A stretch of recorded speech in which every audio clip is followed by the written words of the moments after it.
Hey there. So, if you have not yet seen any of my other videos, um, please like, subscribe, check the page because this is a continuation here, okay?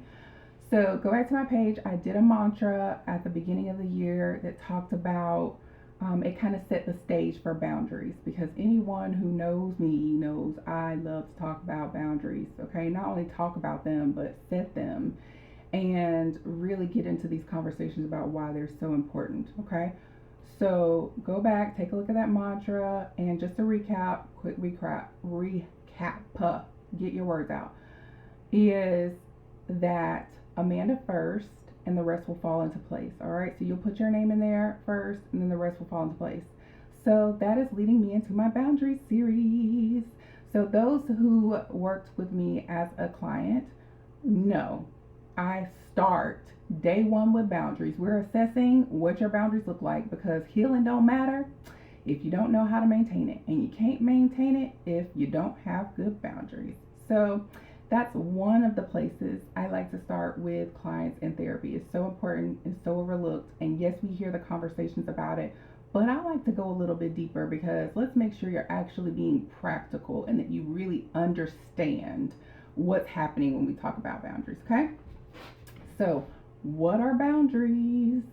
So y'all like my little singing thing? I have a tendency to do that. You either like it or you don't, but oh well, it's gonna keep happening. It's who I am. All right, so what are boundaries? All right, boundaries are this imaginary line between you and me.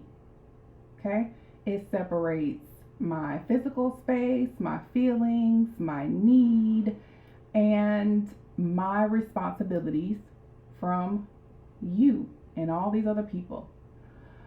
And they also tell people how they can treat me, what's acceptable, what is not acceptable, and without boundaries, what happens? People take advantage because they know you're going to come through and you haven't set any limits. So, guess what? I mean, if you handing out a resource with unlimited benefits, I'm gonna keep using the resource, okay? That's the easiest way I know how to explain it.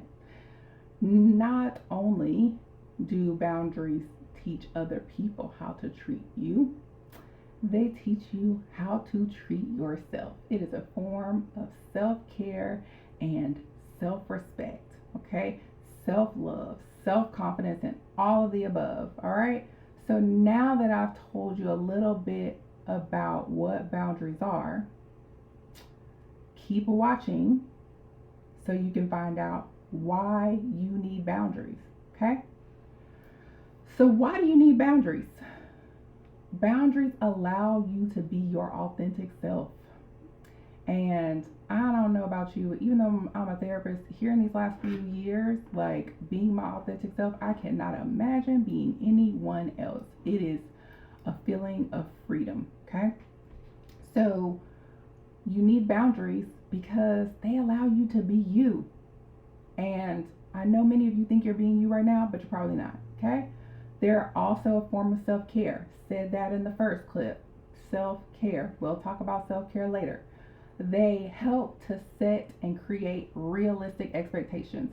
How many of you think you're about to conquer the world in a day and be Superman and Superwoman and hustle, early bird gets the worm, sun up, sun down? No, okay? We need realistic expectations over here. I'm an entrepreneur. I know what the life is like, but at the end of the day, boundaries help keep me sane and keep me moving in the right direction, help me feel good. All right?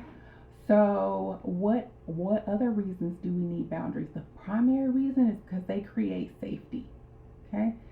If you don't feel safe enough to be you, you're either in the wrong space or around the wrong people, or you haven't set the boundaries you need. So many reasons you need boundaries.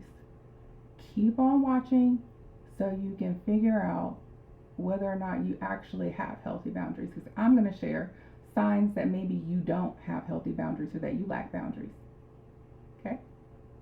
See you next time. All right. So, signs that you don't have healthy boundaries. 1, do you constantly feel guilty when you really want to tell people no because you have so much on your plate, you may lack some good healthy boundaries. All right, anxiety. Are you getting anxious, when certain people come around because, maybe they're going to ask you for something, okay? You avoid those particular family members or those particular friends who always want or need something, or they need you to take them somewhere. Why? Because you can't set that boundary. You're not setting that boundary to tell them no, okay? Maybe you experience decision fatigue, or you avoid making decisions like, what do you want to eat? Well, I don't know, wherever you pick. And someone says a place out loud, and then you're like, I don't really want that, but I'll just find something on the menu. I'll figure it out, right? If you're always avoiding making decisions, or you're maneuvering constantly to accommodate other people, like even 80% of the time, chances are you lack healthy boundaries, okay? So maybe you avoid conflict, right? Like, if I say no, then this is what's going to happen. Or if I don't go ahead and do this, then this, no, no, no, no. So are we just going to avoid conflict? Because conflict is inevitable, right? So chances are you lack healthy boundaries. So let's say that maybe you have a fear of rejection or abandonment. And there are a lot of people who experience this who don't recognize that, right? That fear of rejection or abandonment may say, if I set this boundary, they'll be mad at me, they won't talk to me, they won't be my friend anymore, I'll be considered a bad friend. Well, secret here, good friends, right? They probably are okay with healthy boundaries. Not probably, they are okay with healthy boundaries. Set those boundaries, okay? So maybe you feel like you always show up for others, but they don't do the same for you, okay? It's like, pick up the phone, call Amanda, she's gonna hold me down, but Amanda picks up, calls you on the phone, and you're like, girl, you covered, God got you, I mean, there's nothing I can really do right now because I got this going on, but you cover, girl, you got this. Chances are you don't have healthy boundaries. Maybe you don't even quite know who you are. Do you know who your authentic self is? Or do you engage in passive aggressive behavior? Or maybe you actually really hate letting other people down, but you feel annoyed regularly even when they ask you for the simplest things. Are you a people pleaser? Better yet, do you believe in God, and do you believe in your life of service? Sometimes we take that service too far, and boundaries out the window because God would have me to serve. But that's a whole nother conversation. So those are some signs that you don't have healthy boundaries. If you've noticed that like you check off like many of those boxes, then keep on watching, okay? Because let's talk about why you may have a hard time setting boundaries. All right? See you next time. So, why you may have a hard time setting boundaries. Number one, fear. Fear will stop you from doing many things that you need to do for yourself before you even get started, okay? I even posted a quote last week.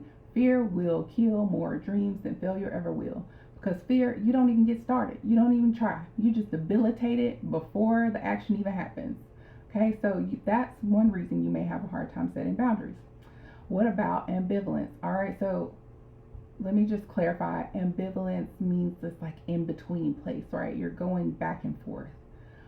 What will life look like if I set boundaries? I'm not 100% sure this is a good boundary to set. I'm not sure that they're going to go along with it, right? You are constantly questioning yourself.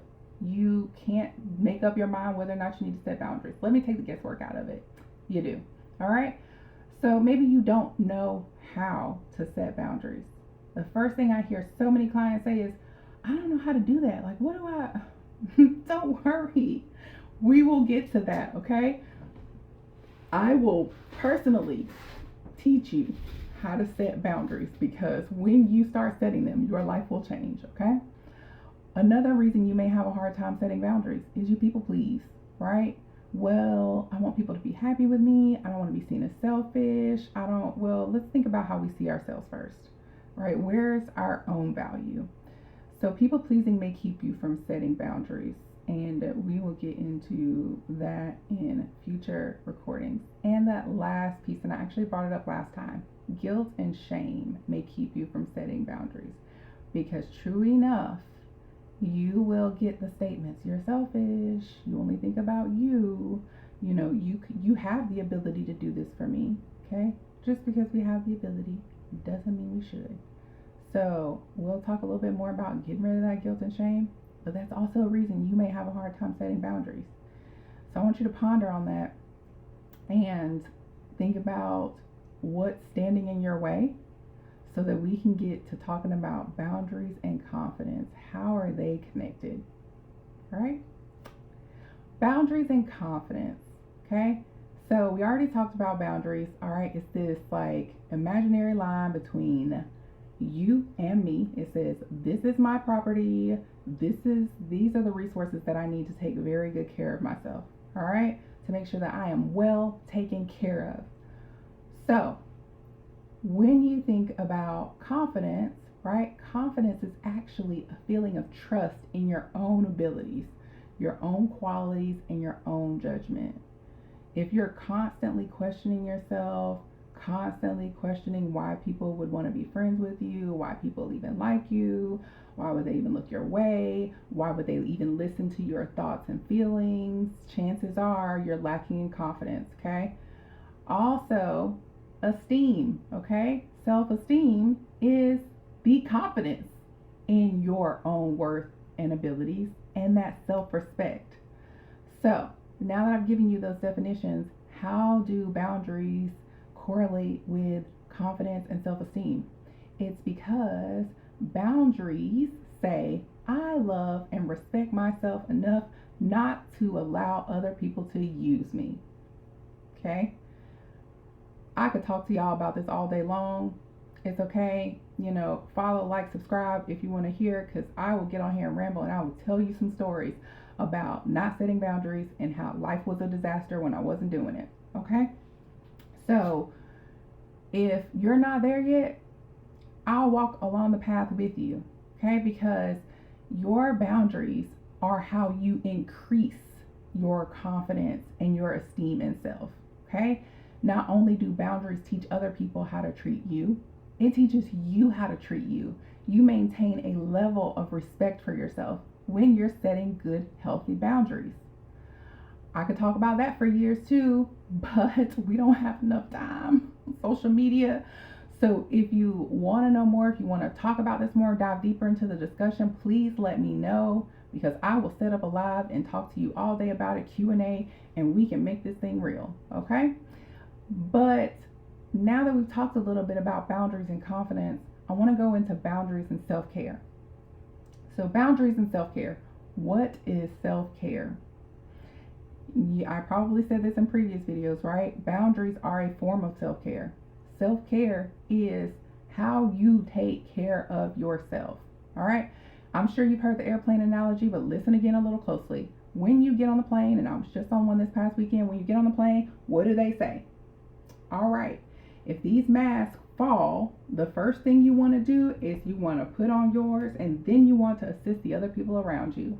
Why do they tell you that? Okay, because they explain it. Sometimes they do, sometimes they don't. But we know why they say it. And if you haven't been on a plane, I'm going to tell you why they say it. They say that because how can you be assistance of someone else if you can't breathe? Okay, if I can't breathe, how can I help someone else breathe? Okay, it's like me not being able to swim and jumping in this ocean behind somebody and trying to be their lifeguard. No, thank you. Okay, we gonna sink together. As a matter of fact, we gonna sink quicker because I just added my extra weight to it. So self-care means I'm going to take care of me because that's important. That is my responsibility. I am supposed to take care of myself. Okay, when you put the two together, what you're saying is, I recognize that taking care of me is how I become the best person I can be. It's how I become and continue to be my authentic self. It's how I love myself. It's how I respect myself. It's how I am the person that I want to be to others. The wife I want to be, the mother I want to be, the friend I want to be, the colleague I want to be, the child of God I want to be. All these things, right? Boundaries and self-care together help you get there, okay? They help you be the best version of yourself. So keep paying attention, peeps, because we got a lot more to talk about in terms of boundaries. Um, so you remember earlier when I said maybe you don't know how to set boundaries? We're going to go into boundary setting statements. What are they? How do you say them? All right, so let me get into boundary setting statements part one. So my husband's probably going to talk junk about me for posting this, and he probably won't. He'll probably laugh at me. Either way, right? So boundary setting statements are so important, but when you're setting boundaries, it's important to set boundaries in a way that feels authentic to you, right? Don't go around making boundary setting statements, that just don't fit we're leaning into authenticity here, okay? Don't be Amanda when you're setting boundaries. Be whoever you are when you're setting boundaries, okay? So the nice, sweet helper, people pleaser in me, she sets boundaries a little bit different. So boundary setting part one is going to like help you understand maybe how I began setting really good boundaries, okay? Because I love people. I love people, but I don't like people. And we can talk about that statement later. I'm an introvert with extroverted tendencies, okay? Extrovert tendencies. So, I love people and I want people to be happy, but sometimes that was to my detriment. So, in order to really get good at setting boundaries, I started doing exercises. What kind of exercises? Boundary exercises. So, let's say that, I had to let my husband in on the secret because that probably wouldn't have gone well. But anytime he would ask me for something, hey, can you grab this for me? I'd be like, no. And then he'd give me a look, and I'd still go do it anyway, right? And then, people would be like, why do you do it anyway? Well, because, really I'm just practicing letting no roll off my tongue, right? Getting really comfortable with saying that, right? Letting it be second nature. No, right? Because guess what? No is a complete sentence. And it's also a complete boundary setting statement, but we don't like to just say no because we want to explain. When I say we, I mean past me wanted to explain why I can't do this. Well, guess what? It's my prerogative, it's my life, it's my time, it's my energy, it's my resources. And I don't have to explain to you like how I allocate my resources because you don't have to live with me and my resources, okay? All right, and chances are if you're not coming to my rescue when I need more resources, then this is not a conversation we're gonna have, okay? So no is a complete sentence. All right, say it with me. No. Or you can say, I'd love to, but no thanks. Or I'd love to, but not this time. Well, I don't know. Let me think on that, right? And guess what? Now I don't have to commit myself to answering your question right now, because maybe I want to participate, maybe I don't, but I don't want to be held accountable, right? Or can I let you know later? Right? I need some time to ponder on that. I need to check and see what I have going on. And that gives you a little breathing room to go back and be like, well, you know what? I really don't think I want to do it. Guess what? Boundaries also mean that if I say yes today and then I change my mind, I have the right to do that because I have the right to take care of myself first. So I may say, yeah, girl, I got you. Ooh, you know what? I just realized that I'm not going to be able to do that. Now, you notice how I said that, but I didn't give an explanation for what. Because I know the reason, and that's the only person that needs to know the reason. Okay? Now, true enough, when we're communicating with our spouses and people that are super close to us, maybe we might give an explanation, right? Because, helping you understand what's going on with me might help, you lighten my load. But unless you're really helping out, you don't have the need to know at all. Okay? So that's just getting started on setting boundaries, okay? The Amanda way. Now, please feel free to keep on going because we're going to talk about more boundary setting statements and I'm going to give you more resources. I'll give you a checklist if you want it. Just pay attention. You'll probably see one pop up on my page somewhere, okay?